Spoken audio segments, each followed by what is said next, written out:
nasudlan, baon ng batay, walang hingian. Lapis papel ay dapat ilipit upang ito ay muling magamit. Alagaan ang lahat ng bagay, pangbili ito sa bangko ilagay. Ating isa-isip bawat turo ng ating mga mahal na guro. Mahaling kapatid at magulang, maging masunurin at magalang.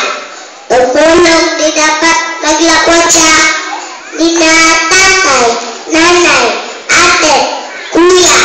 Gawin mga napag-aralan, sa paaralan ay natutunan. Mga kapwa kong mag-aaral, palagi tayong magdarasal.